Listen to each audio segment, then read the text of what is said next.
السلام عليكم ومرحبا بكم في قصص سلمى. القصه ديال اليوم تتهضر على واحد الشيفور اللي مشى يوصل واحد السلعه لواحد القريه، ولكن داكشي اللي طرالو في ديك القريه ما تيتصدقش. باش تعرفوا تفاصيل القصه ما تنساوش ديروا اشتراك وتفعلوا الجرس باش يوصلكم كل جديد على القناه. عبد الله واحد الشاب اللي عاد بدا حياته، متزوج وعنده واحد الوليد، وكان خدام واحد الخديمه ساتره هو ومرته وولده. ولكن واحد النهار ما كتبش يبقى فيها وخرج منها، وبقى تيقلب 3 شهور هو تيقلب والو ما لقاش الخدمه.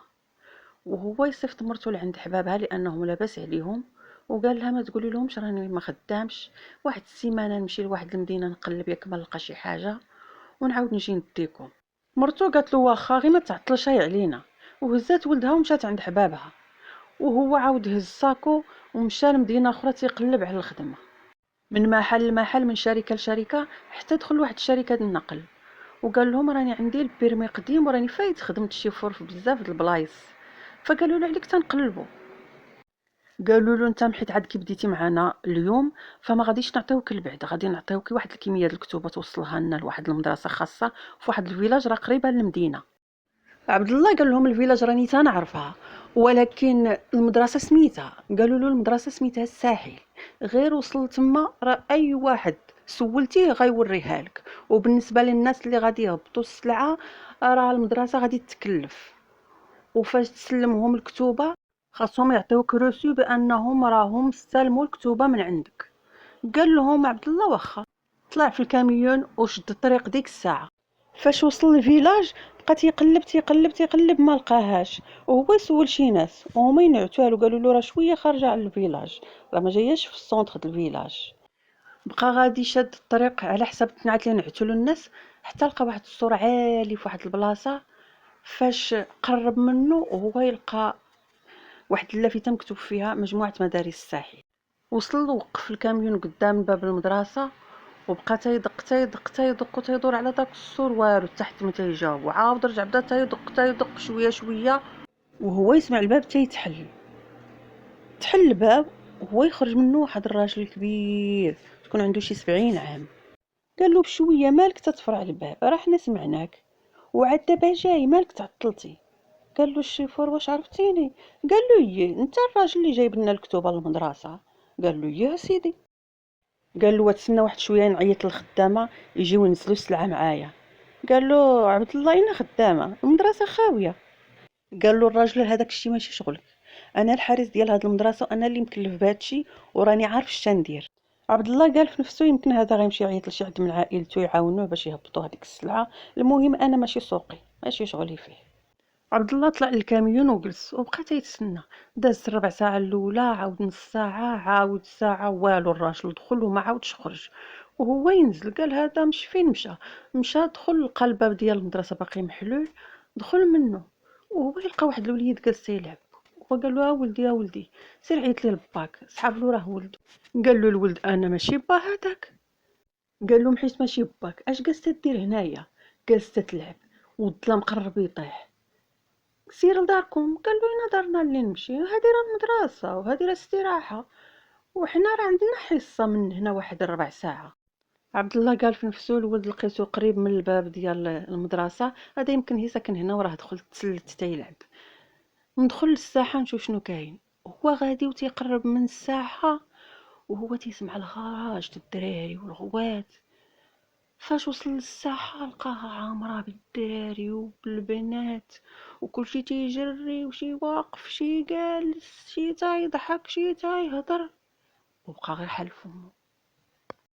ابراهيم غير دخل للساحة وهو الحمو يتشوك عليه، وبقى غير حال فمو في داكشي اللي شاف، وتفافى وبقى تيقفقف وبقى تيدور في بلاصتو وبدا تيبهون. وهو تبان غير واحد البنيه جالسه مع واحد الحيط حانيه راسها ومكمشه وتتبكي. وهو يمشي عندها قال لها مالك بنتي تتبكي؟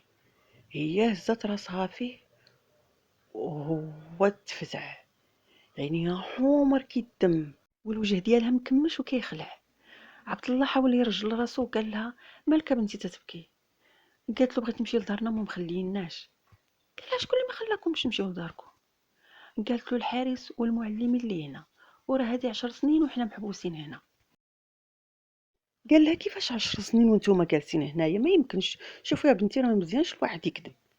قالت له ما تيقتينيش وهي جي معايا، ما يكونش عبد الله من العاكزين تم تابعها، هي غادا هو غادي موراها حتى دخلوا الكولوار اللي فيه الاقسام، وهي تدخل به لواحد القسم. فاش دخلوا لذاك القسم وهي تثير له الانتباه واحد العباره مكتوبه في الحيط: العلم نور.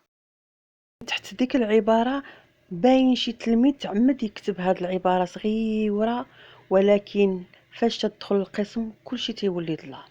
هو عبد الله كمل القرايه نتاع هاد العباره وهو الضو طفى في القسم وما بقى تيشوف حتى شي حاجه، ولا القسم كله ظلام.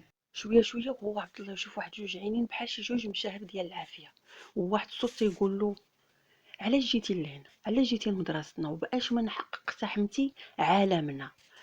عبد الله تفافى قال لها: ياك انت هي اللي عاد دابا جبتيني وكنتي تهضري معايا مزيان. قالت له: قلت لك علاش جيتي لهنا، ما عندكش الحق. عبد الله بقى مفافي وواقف تيقفقف قدامها. شويه شويه وهو يسمع الباب تتحل القسم، وهو الضو يشعل. هو الضو شعل والبنت اختفت خلاص، ما بقاش باين لها الاثر. وهو الحارس يتم داخل عليه من الباب. قال له: شتا دير انت هنا؟ علاش ما بقيتيش تتسناني على برا؟ قال له: راك تعطلتي عليا والظلام طاح وراني دخلت زعما تنقلب عليك. الحارس ما عجبوش الحال، قال له: تبعني. بقى غاديين في داك الكولوار غاديين ديال الاقسام. شويه شويه وهو الحارس يمشي لواحد الشرجم نتاع واحد القسم وحلو. عبد الله مشى على نيتو طلب من الشرجم وهو يتفاجئ، لقى واحد الخمسه ديال الرجال شاحبين تقول مجبودين من القبور وجالسين تيجبدوا الحوت من الماء وياكلوه خضره. دار ابراهيم في الحارس وقال له: شكون هادو؟ قال له: هادوك خمسه الشيافر اللي حتى هما كانوا جايبين الكتوبه للمدرسه، ولكن ما قدوش يوصلوهم لنا لهنايا، وهذا كان مصيرهم. 10 سنين وهما محبوسين عندنا، ولا ما خفتش نكذب هذا غيكون مصيرك حتى انت. عمر بدا يقفق، قال له: علاش انا شنو درت؟ انا جبت لكم الكتوبه. قال له: جبتي لنا الكتوبه ولكن دخلتي المدرسه بلا اذن. قال له عمر: انا راك غير تعطلتي عليا وتفكرت كذلك انك خصك تعطيني ورقه بانكم استلمتوا الكتوبه. قال له الحارس: حاجه وحده غتشفع لك وتخرجك من هنا، هي انك وصلتي لنا الكتوبه. فدابا قال له: غادي تخرج على برا وغادي تسناني حتى نجيب لك الورقه. عمر خرج تيجري ما عارفش فين تيحط رجليه حتى وصل للشاحنه ديالو، بقى جالس تيتسنى. شويه شويه ها هو الحارس جا وجايب له الورقه في يدو. قال له: هاك الورقه. عمر شد الورقه، ما هضر ما تكلم وزاد. المهم ابراهيم بقى غادي شاد الطريق. شويه شويه هو يوقف في واحد المحطه البنزين باش يدير البنزين الكاميون ديالو، وهو واقف تيتسنى الراجل يسالي وهو يتفكر الورقه اللي عطاه الحارس، وهو يجبدها من جيبو يقراها. فاش قراها تفاجئ، لقى سميه مدرسه اخرى ماشي مدرسه الساحل، ولكن مع ذلك ما قدرش يرجع لانه خاف يكرر التجربه مره اخرى. فدار الورقه في جيبو وزاد. فاش وصل للمدينه ديالو كان ديك الساعه باقي الظلام، قال نمشي لداري نبات وغدا الصباح نمشي للشركه ونحل الله. لا غدا ليه ابراهيم مشى للشركه وقال لهم: راني وصلت الكتوبه. قالوا له: مزيان. قال لهم: ولكن راني عطيتهم لمدرسه اخرى، مدرسه الفردوس. قال له: اش تتقولي انا مدرسه الفردوس؟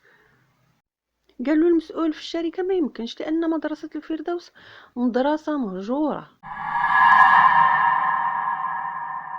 قال له ابراهيم: مدرسه مهجوره؟ اش تتقول؟ واش انا مشيت ولقيت التلاميذ ولقيت الحارس والاساتذه وانت تتقول لي مدرسه مهجوره؟ قال له: واش تتفرج نتايا على الافلام بزاف د الرعب باش تقول لي مدرسه الفردوس؟ وانا داكشي اللي تنقول لك راه هو اللي كاين. قال له ابراهيم: كيفاش مهجوره؟ قول لي ما فهمتش. قال له: راه شحال هادي وقعت في ديك المدرسه واحد الكارثه، كان تما واحد الحارس راجل كبير عنده شي 70 عام. قال له ابراهيم: كانت عينو اليسريه مريضه. قال له: ايه، ومنين عرفتي؟ قال له: راه هذا الراجل رانا لقيته في ديك المدرسه وهضر معايا وهو اللي شد من عندي الكتوبه.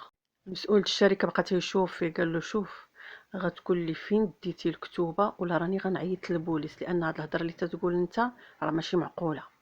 ابراهيم بقى جالس تيرغب وتيحلف ويعاود بانه دا الكتوبه لمدرسه الفردوس. المسؤول ما تيقوش وهما تيهضروا. المسؤول جا واحد التليفون وهو مشى يجاوب عليه.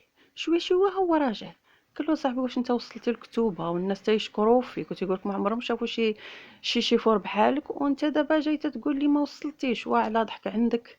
ايوا بقى تيضحك معاه. ابراهيم بقى غير حال فمو تيشوف فيه، قال له بصح شكروني، قال له ايه وراه قال لك وصلتي لهم الكتوبه. قال له وصافي. مشى المسؤول جاب له الفلوس، عطاهم له. ابراهيم شد الفلوس وما زاد معاه حتى كلمه وخرج. من داك النهار وابراهيم خدام معاهم، وقالوا له صافي راك ترسمتي معانا، راه خدمتك عجباتنا. ابراهيم مشى كرا واحد الدار وبدا تيأتت فيها. الليله اللي غيمشي يجيب فيها المراه والوليد، دخل لبيت الناس وهو يلقى واحد الالبوم محطوط، وماشي ديالو داك الالبوم. تعجب ومشى هزو. فاش هزو بدا تيتصفح فيه، تصدم. لقى التصاور نتاع الوليدات التلاميذ اللي في مدرسه الفردوس والاساتذه ديالهم، وكلهم كاتبين له كلمات شكر لانه قد يوصل لهم الكتوبه للمدرسه. وفي اخر الصفحه لقى تصويره ديال الحارس وهو تيبتسم واحد الابتسامه خبيثه، وكاتب تحت تصويرته: ابراهيم، انت انسان محظوظ لانك قدرتي تخرج من مدرسه الفردوس. هاد المدرسه اللي العلم فيها نور، ولكن الا مشيتي حتى دخلتي لها كلشي تيولي ظلام.